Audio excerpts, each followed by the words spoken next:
ফোনটা বেচা টাকাটা ভাগ করে লইয়া লই। আরে বেটা কি কস? না না না, আমি আমার ইমান নষ্ট করতে পারবো না। আইছে অনেক বড় ইমানদার, আমি যেটা কইছি এটা কর, 2 দিন ভালোভাবে চলতে পারবি। না না না, তোর ভাই কথা ওনার সময় নেই, আমি মহাজনের কাছে যাইতেছি, তুই কাম কর।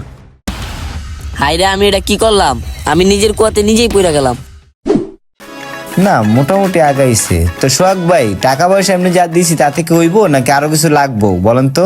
না স্যার, আবার যত টাকা পয়সা লাগবো না। টাকা পয়সা যা দিছিলেন, লেবারকে কিছু টাকা দিছি আর 50 বস্তা সিমেন্ট লয়ে আইছি, আর বাকি টাকা দিয়ে সার ডালার জন্য বাসটি লয়ে আইছি। যাক তাহলে তো ভালোই ভাই। আমি কিন্তু আপনার উপরে ভরসা করে মনে করেন আমার এই সাইডটা দিছি, বুঝছেন?